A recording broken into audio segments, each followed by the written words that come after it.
দাদা আমি একটা ইনভেস্টমেন্ট করতে চাই, তো আমি কি ডাইরেক্ট ফান্ডে করবো না রেগুলার ফান্ডে করবো? আমি ডাইরেক্টের এগেনস্টে না বা আমি রেগুলারের সাপোর্টে না। আপনি যখন ইনভেস্টমেন্ট করছেন, আপনি 10 বছর 15 বছর বা 20 বছরের জন্য ইনভেস্টমেন্ট করছেন, ইভেন যারা ডাইরেক্টে ইনভেস্টমেন্ট করাচ্ছে তারা লাউডলি বলছে যে 1 লাখ 2 লাখ 3 লাখ টাকা সাশ্রয় হবে যদি আপনি ডাইরেক্ট ইনভেস্টমেন্ট করেন লং টার্মের জন্য। কত বছরে দেখাচ্ছে? 25 বছর বা 30 বছর।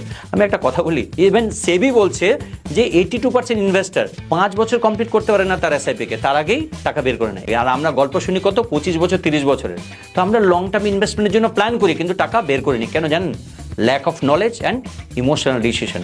আমরা জানি না কিভাবে মার্কেট কাজ করে, কিভাবে এসআইপি কাজ করে, কিভাবে মিউচুয়াল ফান্ড কাজ করে। সাপোজ 10% বা 20% বা 15% ডাউন হলো না, আমরা প্যানিকে সব টাকা বের করিনি। আমাদের যে লক্ষ্য ছিল 10 বছর 15 বছর 20 বছর সব ভুলে যাই। বিকজ একটা কথা মনে রাখবেন, সব কিছু করতে পারেন, ফান্ড সিলেকশন, রিভিউ সব কিছু আপনি করবেন, অ্যাসেট অ্যালোকেশন সব কিছু, কিন্তু নিজের ইমোশনকে কন্ট্রোল করা না খুব tough.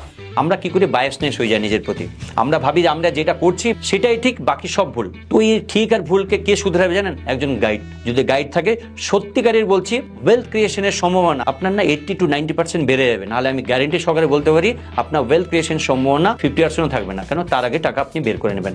So thank you for watching this video. আমার মনে হয় ভিডিওটি ভালো লেগেছে। যদি ভালো লেগে থাকে লাইক শেয়ার কমেন্ট অবশ্যই করবেন। যারা ডাইরেক্টর করছে তাদেরকেও পাঠাবেন, বা যারা রেগুলার করছে তাদেরকেও পাঠাবেন। আর আমি সবসময় বলবো আপনি ডাইরেক্টর করুন বা রেগুলারে করুন, যখন ইনভেস্টমেন্ট করছেন না, ইউ নিড আ গাইড। তবেই আপনি লং টার্মে ওয়েলথ ক্রিয়েট করতে পারবেন।